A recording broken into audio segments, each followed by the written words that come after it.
Queridos amigos, sejam bem-vindos ao canal Videira Espírita. Meu nome é Cristina Brito e este é o programa Gotas do Evangelho. Aqui, diariamente, vemos as mensagens do Espírito Emmanuel, recebidas pela mediunidade de Chico Xavier e reunidas no livro Palavras de Vida Eterna, publicado pela Federação Espírita Brasileira. Hoje, a partir de hoje, com um cenário novo. O gato não faz parte do cenário. Ele é que nos brindou hoje com a sua presença. Está dormindo profundamente, como vemos. Aliás, o gato nunca dorme profundamente, não é? Bom, mas sempre aqui, ou aqui, com a nossa Mãe Santíssima, Maria, buscando nós, não é? Estarmos sempre perto dessa Mãe amada.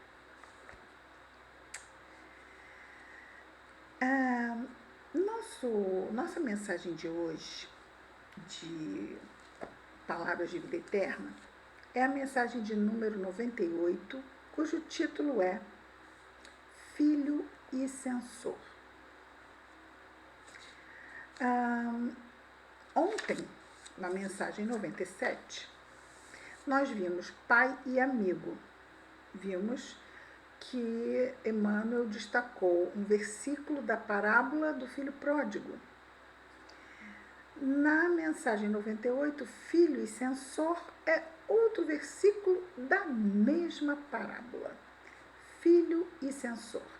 Enquanto os personagens da parábola de ontem, ou melhor, do trecho destacado da parábola do filho pródigo ontem, era o pai e o filho pródigo, aquele que gastou de forma totalmente irresponsável os recursos que recebeu do pai. Aqui, no Filho e Censor, nós vamos ver de novo o personagem do pai, e o pai é Deus. E ontem, aquele filho pródigo somos nós, quando recebemos da providência divina os recursos e os dilapidamos sem refletirmos sobre a importância dos recursos que recebemos. E para isso precisamos, não é, nos arrepender e buscar o Pai, e Ele está sempre lá para nos ajudar no nosso soerguimento e no na nossa continuidade da nossa jornada de ascensão.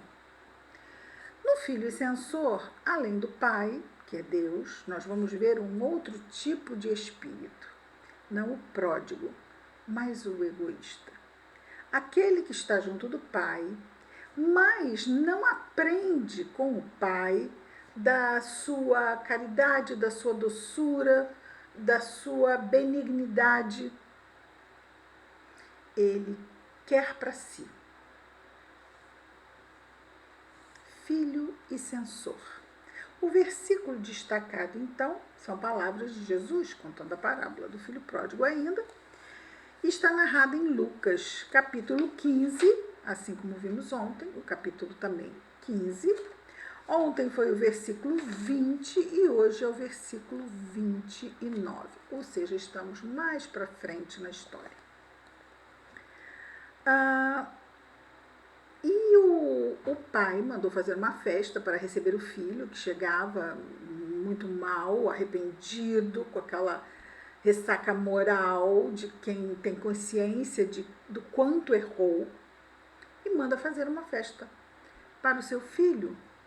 E o outro filho, ele tinha dois, é a parábola dos dois filhos, estava no campo, trabalhando. Quando ele chega, ele percebe uma festa e pergunta para um dos empregados o que estava acontecendo. E eles dizem, teu irmão voltou, seu pai mandou fazer uma festa. E ele ficou muito chateado e foi cobrar satisfações com o pai. Mas, entra aí então o versículo 29. Mas, respondendo ele, disse ao pai, eis que te sirvo há tantos anos, sem nunca transgredir o teu mandamento, e nunca me deste um cabrito para alegrar-me com os meus amigos. Cobrando o pai.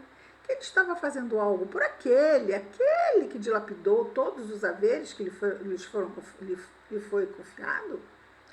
E ele, que sempre foi tão zeloso junto ao pai, não recebia festa.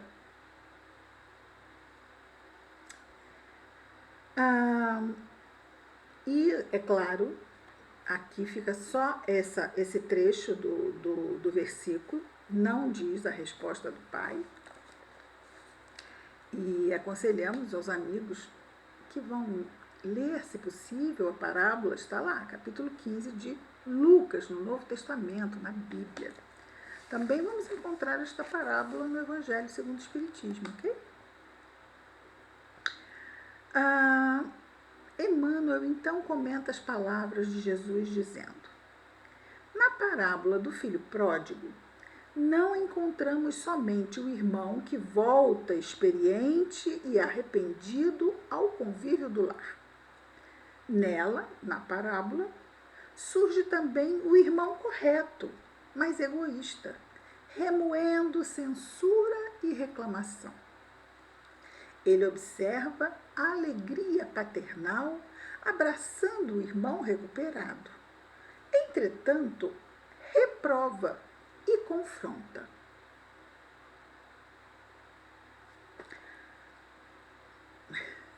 Gato distrai, né? Entretanto, reprova e confronta. Procede como quem lastima o dever cumprido.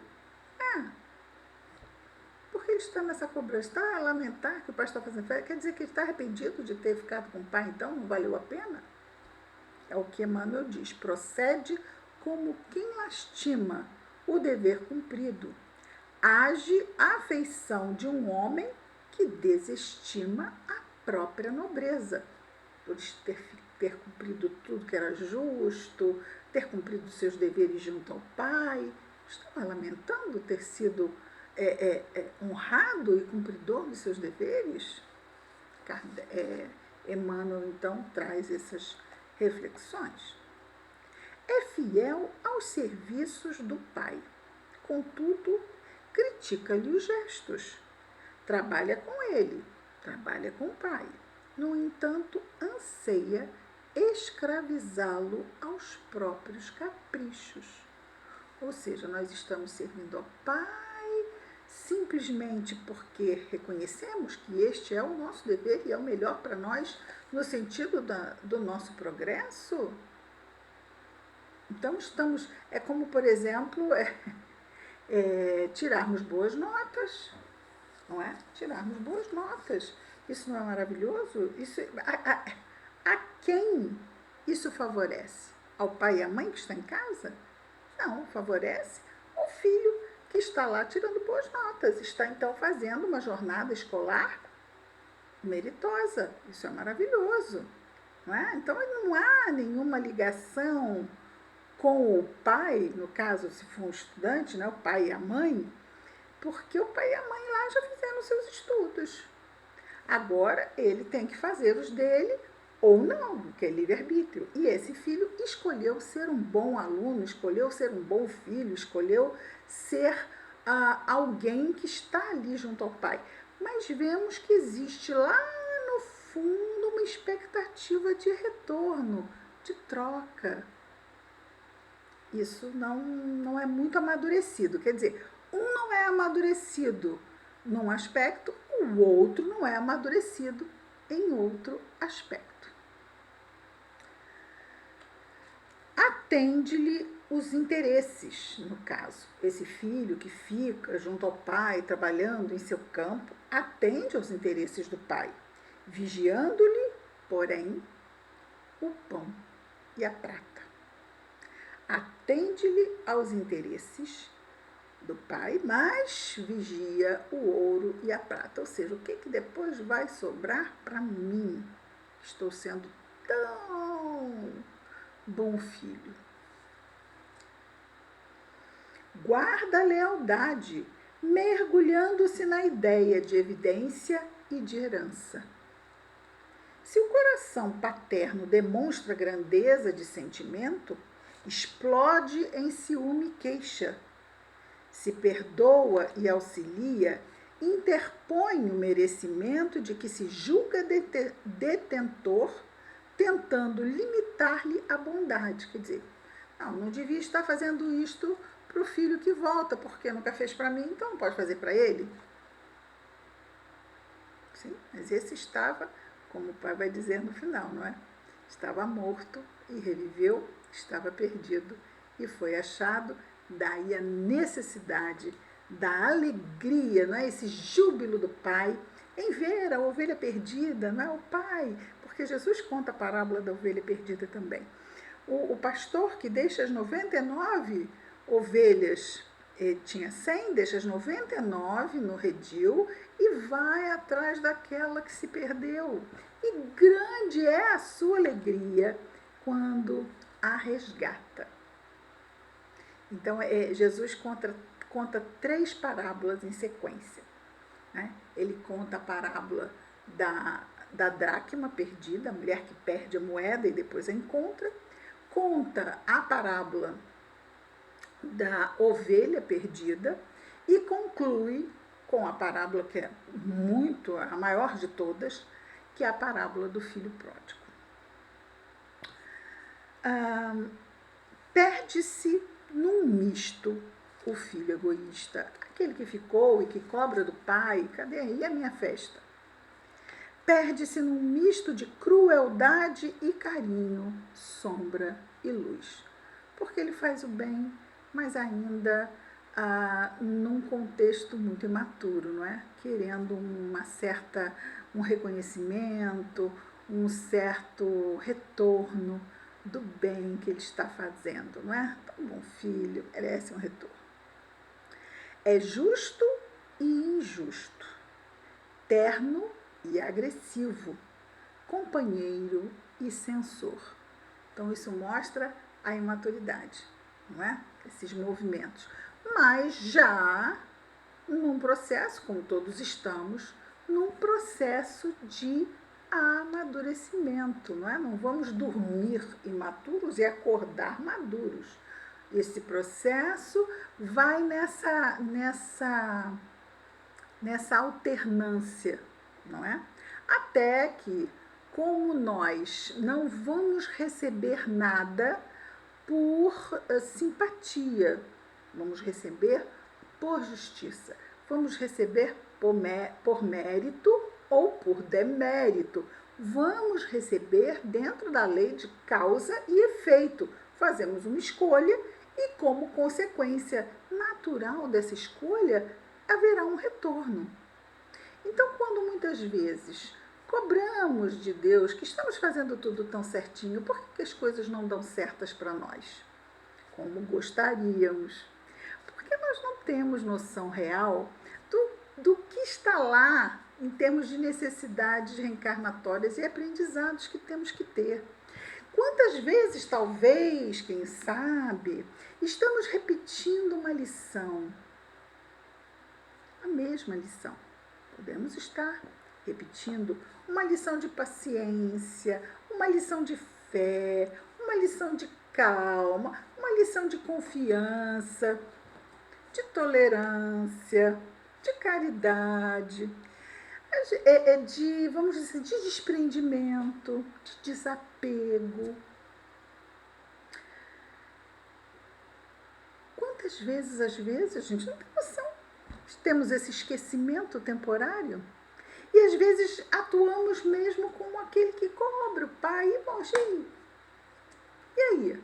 Estou fazendo aqui a minha parte. Como se Deus necessitasse que nós o ajudássemos a ser Deus. Afinal, ele é perfeito ou precisa da nossa ajuda? Porque se ele precisa da nossa ajuda para que nós o lembremos do que é melhor para nós, ele não é tão Deus assim, não é? Ele sabe tudo e nos dá tudo que nós precisamos para crescer. Tudo. Mas ele não vai nos dar amadurecimento. Esse nós vamos ter, nem progresso. Esse nós vamos ter que conquistar com muito esforço. Oportunidades a providência fornece. Tempo, a providência fornece. Agora, o resultado, ele depende unicamente da qualidade das nossas escolhas e as nossas escolhas são tomadas livremente. Livremente. Ah, mas fulano ficou me atazanando. Ah, mas fulano, eu fiz isso porque fulano fez e aí eu achei melhor fazer. Não, eu fiz isso porque fulano me disse para eu fazer. Resumo, mas a prova de fulano é nossa. Porque nós é que seremos responsáveis. Então é justo que nós escolhamos e não fulano. É justo que nós sigamos a nossa consciência e não a consciência de fulano. Ah, eu fiz isso para não ficar mal. Com quem? Com fulano? Não seria melhor não ficarmos mal com nossa própria consciência. E mais uma coisinha, é que muitas vezes estamos lá fazendo bem, vamos pensar assim, estamos trabalhando, nós devemos ao dono uma obra, vamos imaginar que estamos trabalhando numa obra, mas devemos ao empreiteiro uma dívida, devemos pagar essa dívida ao empreiteiro que nos adiantou uma determinada quantia. Então estamos devendo ao empreiteiro. O que vai acontecer? Estamos lá trabalhando e achamos que temos mérito daquilo. Mas ele vai descontar o que devemos, não vai? E aí muitas vezes fica assim, mas eu não recebi. Recebemos, muitas vezes já recebemos lá atrás, ou já dilapidamos como filho pródigo lá atrás e já não temos aqui o que receber. Estamos apenas quitando. Portanto, vamos confiar e vamos ficar felizes por estarmos fazendo. É maravilhoso, já estamos fazendo boas escolhas. Graças a Deus. Graças a Deus eu fui mais forte. Não me deixei arrastar. Soube encher a minha boca com a água da paz, como Chico chegou a nos contar da sua própria experiência. Não a nós particularmente, não é? Mas a todos nós, nos seus casos, em tantas situações. Então, esses desafios, eles nos chegam e vamos pensar lá no desafio, né? Desse filho que está lá fazendo o melhor e de repente vê uma festa acontecer para aquele que definitivamente não merecia os seus olhos, porque não trabalhava como ele, não estava junto com o pai como ele. Aí ele estava tendo uma festa, mas por que ele nunca teve uma festa? Mas será que ele nunca teve uma festa?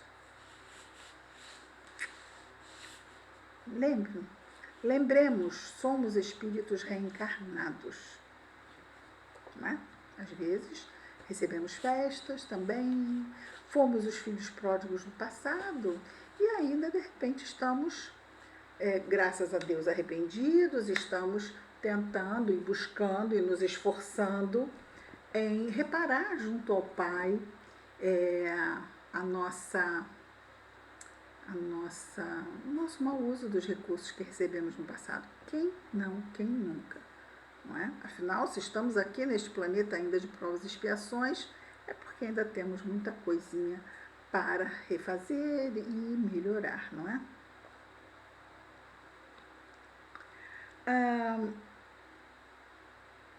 Deseja o pai somente para si. A fazenda e o direito, o equilíbrio e a tranquilidade somente para si. Egoísmo, né? No caminho da fé, agora vem Emmanuel nos aconselhar. No caminho da fé, analisa igualmente a tua atitude. Se te sentes ligado à esfera superior por teus atos e diretrizes, palavras e pensamentos, não te encarceres na vaidade de ser bom.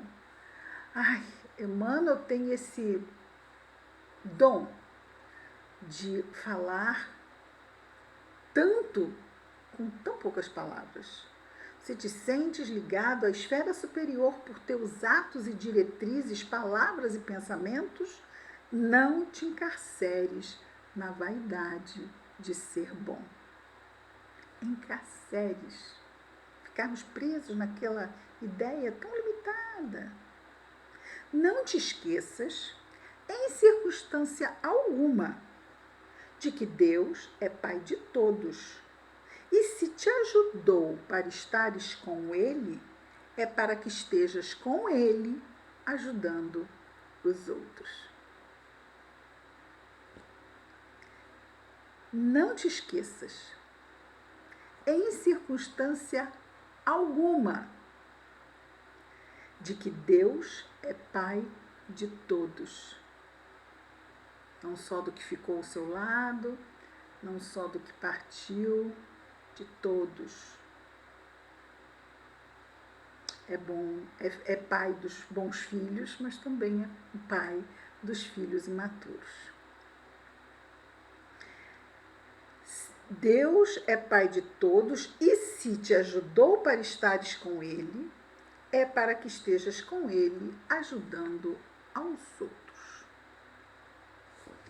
Nosso Emmanuel. Um dia, né, que estivermos lá no mundo espiritual, quem sabe, não podemos estudar um pouco também com o nosso Emmanuel. Com certeza que seja um dia de estudo, aquele do professor convidado na aula, não é? Ah, hoje eu trouxe um professor aqui convidado. Ah, imagina, Emmanuel. Ia ser muito bom, não é? Quem sabe? Vamos orar?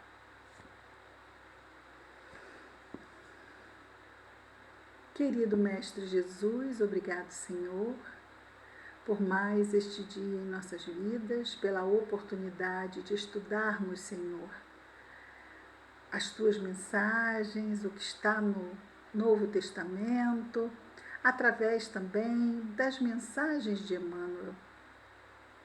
Quanto aprendizado, Senhor!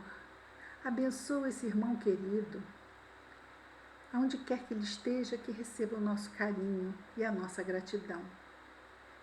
Abençoa, Pai querido, Jesus amado, abençoa, Jesus, os que sofrem, tantos sofrendo neste momento, e num mundo de provas e expiações, não há momento em que não haja dor neste mundo, ainda é assim.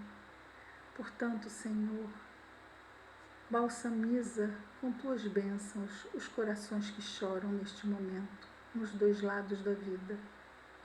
Que as tuas bênçãos de paz, de amor e luz estejam com todos nós e entre todos nós, hoje e sempre. Graças a Deus.